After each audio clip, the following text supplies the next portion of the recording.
Class 9-এর সমস্ত ছাত্রছাত্রীকে আজকের ভিডিওতে স্বাগত জানাই। আজকের ভিডিওতে আমরা প্রাণী রাজ্যের শ্রেণীবিন্যাস থেকে নন কর্ডাটা পর্বের প্রাণীগুলোকে নিয়ে আলোচনা করব। আগের ভিডিওতে আমরা নন কর্ডাটা পর্বের প্রথম 5টি অর্থাৎ পরিফেরা, নিডেরিয়া, পিনোফোরা, প্ল্যাটিহেলমিনথেস এবং নিমাটোডা নিয়ে আলোচনা করেছিলাম। আজকের ভিডিওতে বাকি 5টি অর্থাৎ অ্যানিলিডা, আর্থ্রোপোডা, মোলাস্কা, একানোডার্মাটা এবং হেমিকর্ডাটা নিয়ে আলোচনা করব। তাহলে চলো দেরি না করে শুরু করা যাক। প্রথমটি হলো অ্যানিলিডা পর্ব। আগের দিন তোমাদেরকে আমি একটা কথা বলেছিলাম যে প্রত্যেকটি পর্বের সঙ্গে একটি বিশেষ বৈশিষ্ট্য লুকিয়ে আছে। এই বিশেষ বৈশিষ্ট্যটাকে তোমরা যদি মনে করে রাখতে পারো তাহলে পরীক্ষার সময় আর ভুল হবে না বা সারা জীবনই তোমাদের মনে থাকবে। তাই অ্যানিলিডা পর্বের বৈশিষ্ট্য কি জানো? প্রধান বৈশিষ্ট্য তা এদের দেহ অসংখ্য আংটির মতো গঠন নিয়ে তৈরি, অর্থাৎ অনেকগুলো আংটি যেন পরপর যুক্ত হয়ে তৈরি হয়েছে দেহ। এই জন্য এদেরকে অঙ্গুরিমাল প্রাণীও বলা হয়। ঠিক আছে, তাহলে অ্যানিলিডা পর্বের আরেকটা নাম অঙ্গুরিমাল পর্ব, অর্থাৎ বাংলায় অঙ্গুরিমাল বলা হয়। তাহলে অ্যানিলিডা পর্বের প্রাণীদের দেহ অসংখ্য আংটির মতো অংশ নিয়ে গঠিত। এদের রেচনাঙ্গের নাম নেফ্রিডিয়া। দেহে প্রকৃত শিলম বর্তমান। এখন তোমাদের এই শিলম কথাটার মানে একটু বুঝিয়ে দিই। শিলম কথাটার মানে কিন্তু দেহ গহ্বর, আর এই দেহ গহ্বরের মধ্যে কিন্তু বিভিন্ন রকম অঙ্গগুলো অবস্থান করে, যেমন হৃৎপিণ্ড, বৃক্ক, ফুসফুস, এগুলো সব অবস্থান করে এই শিলমের মধ্যে। তাহলে এদের দেহে প্রকৃত শিলম বর্তমান। আর একটি বিশেষ বৈশিষ্ট্য, এদের দেহে বদ্ধ রক্ত সংবহন দেখতে পাওয়া যায়। আরেকবার বলছি, বদ্ধ রক্ত সংবহন তন্ত্র দেখতে পাওয়া যায় এই অ্যানিলিডা পর্বের প্রাণীতে। অন্যান্য অমেরুদণ্ডী পর্বের প্রাণীদের মধ্যে কিন্তু মুক্ত রক্ত সংবহন দেখা যায়, কিন্তু একমাত্র ব্যতিক্রম হলো এই অ্যানিলিডা পর্বের প্রাণী, যাদের দেহে বদ্ধ রক্ত সংবহন তন্ত্র দেখতে পাওয়া যায়। সাধারণত বদ্ধ রক্ত সংবহন তন্ত্র মেরুদণ্ডী প্রাণীদের দেখতে পাওয়া যায়, অর্থাৎ আমাদের দেহে বদ্ধ রক্ত সংবহন দেখা যায়, কিন্তু একমাত্র একটাই অমেরুদণ্ডী পর্ব অ্যানিলিডা যার মধ্যে এই বদ্ধ রক্ত সংবহন তন্ত্র দেখতে পাওয়া যায়। কথাটাকে অবশ্যই মনে রাখো, কারণ এখান থেকে পরীক্ষায় প্রশ্ন আসে যে বদ্ধ রক্ত সংবহন তন্ত্র সম্পন্ন করে এরকম একটি অমেরুদণ্ডী পর্বের নাম বা প্রাণীর নাম লেখো। এখন এই অ্যানিলিডা পর্বের একটা প্রাণীর নাম কি জানো? কেঁচো। ঠিক আছে, কেঁচো নিশ্চয়ই দেখেছো তোমরা, ভালো করে দেখো এবার। কেঁচো যোগ এরা হলো এই অ্যানিলিডা পর্বের প্রাণী। পরেরটি চলে আসছে আমরা আর্থ্রোপোডা। এই পর্বের প্রধান বৈশিষ্ট্য কি? আর্থ্রোপোডা সন্ধির উপাঙ্গযুক্ত প্রাণী। এদেরকে বাংলায় সন্ধিপতি প্রাণী বলা হয়। অর্থাৎ তোমরা আরশোলার পাগুলোকে লক্ষ্য করেছো কখনো? আরশোলার পাগুলো কেমন বলতে দেখতে? অনেকগুলো অংশ পরপর যুক্ত হয়ে তৈরি হয়েছে, তাই না? একটু দেখো ভালো করে।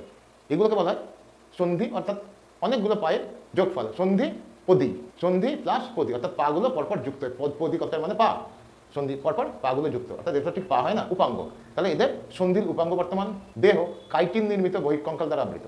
আরশোলার গাটাকে দেখেছো বা বিভিন্ন পোকা বা পিঁপড়ের গাটাকে দেখেছো কিরকম একটা শক্ত একটা অংশ থাকে না? এটা হলো কাইটিন নির্মিত বহিঃকঙ্কাল। এদের রেচনাঙ্গ হলো ম্যালপিজিয়ান নালিকা, সবুজ গ্রন্থি এবং কক্সাল গ্রন্থি। আর শ্বাসঙ্গ হলো ট্রাকিয়া, বুকগিল এবং বুকলাম। এখন এই এত রকমের নাম কেন বললাম? আসলে এই আর্থ্রোপোডা পর্বের প্রাণীরা সংখ্যায় এত বেশি যে কল্পনা করো একটা বিরাট দাড়িপাল্লার, বুঝেছ? একটা বড় দাড়িপাল্লার কল্পনা করো, যেখানে একদিকে সমস্ত প্রাণীকে চাপানো হচ্ছে, অর্থাৎ আমরা, হাতি, গরু, ছাগল, ভেড়া, বাঘ, যত রকমের প্রাণী আছে সমস্ত প্রাণীকে একদিকের পাল্লায়, আর একদিকের পাল্লায় আর্থ্রোপোডা পর্বের প্রাণীদেরকে, অর্থাৎ বিভিন্ন রকম পোকামাকড়, এদেরকে আর একদিকের পাল্লায় যদি চাপানো হয় তাহলে কোন দিকের পাল্লা ঝুঁকে পড়বে, অর্থাৎ কোন দিকের পাল্লা ভারী হবে বলে তোমাদের মনে হয়? অবশ্যই আমাদের দিকেরটা নয়, কিন্তু ওই পোকামাকড়দের দিকেরটাই। অর্থাৎ পোকামাকড়দের এত ভ্যারাইটি, এত প্রকার যে ওদের পাল্লায় বেশি ভারী। এখন এই পোকামাকড়দের রেচনাঙ্গ এই কারণেই 3 প্রকারের, বা শ্বাসাঙ্গ 3 প্রকারের, মানে বিভিন্ন রকম প্রাণী আছে তো। যেমন ধরো ম্যালপিজিয়ান নালিকা। ম্যালপিজিয়ান নালিকা কাদের রেচনাঙ্গ জানো? এই আরশোলা, প্রজাপতি, মৌমাছি, এদের ম্যালপিজিয়ান নালিকা হলো রেচনাঙ্গ। আবার সবুজ গ্রন্থি হলো চিংড়ির রেচনাঙ্গ, আর কক্সাল গ্রন্থি হলো কাঁকড়া, বিছে, মাকড়সা, এদের রেচনাঙ্গ। আবার ট্রাকিয়া হলো আরশোলা, বুকগিল জলজ যে সমস্ত আর্থ্রোপোডা পর্বের প্রাণী আছে তাদের যে শ্বাসাঙ্গ তাদের নাম হলো বুকগিল। বুক মানে বইয়ের মতো দেখতে, গিল মানে ফুলকা, তো বইয়ের মতো যে ফুলকা দেখতে, যেমন লিমুলাস নামে একটা প্রাণী। আর বুকলাম যারা স্থলজ আর্থ্রোপোডা, এবং যাদের এই ফুসফুসটা বইয়ের মতো দেখতে, অর্থাৎ ফুসফুস, লাং মানে ফুসফুস আর বুক মানে বইয়ের মতো যাদের ফুসফুসটা দেখতে তাদের বুকলাম বলা হচ্ছে। কাদের জানো? কাঁকড়া, বিছে, মাকড়সা, এদের। তাহলে এই আর্থ্রোপোডা পর্বের উদাহরণ কী হবে? সব রকমের পোকামাকড়, আরশোলা বলতে পারো, মৌমাছি, মশা, হরিণ, এগুলো হলো সব আর্থ্রোপোডা পর্বের প্রাণী। পরের চলে আসছে আমরা মোলাস্কা পর্ব। মোলাস্কা পর্ব দেহ নরম, অখণ্ডিত। শামুকঝুনিকের কথা ভাবো, শামুকের কথা ভাবো। দেহের অঙ্কদেশে মাংসল পদ বর্তমান, অর্থাৎ সরাসরি পায়ের মতো অংশ নয়, অনেকটা মাংস বেরিয়ে আছে, এই মাংসকেই কিন্তু ক্রমান্বয়ে সংকোচন প্রসারণের মাধ্যমে সে কিন্তু এগিয়ে যায় খুব ধীর স্থিরভাবে। এদের দেহের বাইরে একটি মেন্টাল পর্দা থাকে, অর্থাৎ এদের দেহটা মেন্টাল পর্দা দ্বারা আচ্ছাদিত। এদের শ্বাসযন্ত্র হলো টিনিডিয়াম এবং মেন্টাল পর্দা, অর্থাৎ শ্বাসযন্ত্রের নাম টিনিডিয়াম বা মেন্টাল পর্দা। আর এদের রেচনাঙ্গের নাম বৃক্ক বা বোজনাসের অঙ্গ। এই বোজনাসের অঙ্গ কথাটাকে মনে রাখো। উদাহরণ শামুক, ঝিনুক, অক্টোপাস, স্কুইড, এগুলো। পরেরটি চলে আসছে আমরা একাইনোডার্মাটা। একাইনো কথাটার মানে হলো কাঁটা, আর ডার্মাটা মানে ত্বক বা চামড়া। একাইনোডার্মাটা কাঁটাযুক্ত ত্বক।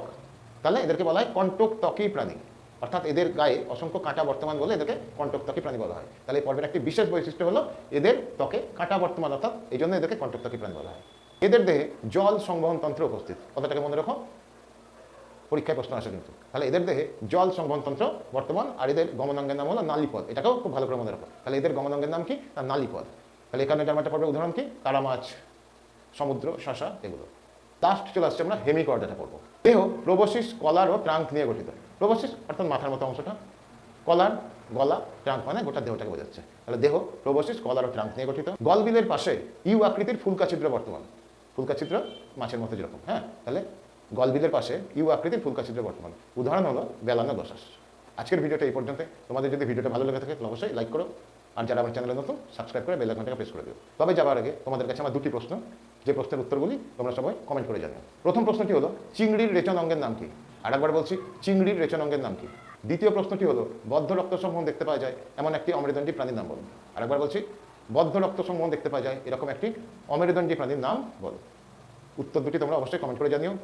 সবাই তোমরা ভালো থেকো, মন দিয়ে পড়াশোনা করো। দেখা হবে আবার নেক্সট ভিডিওতে।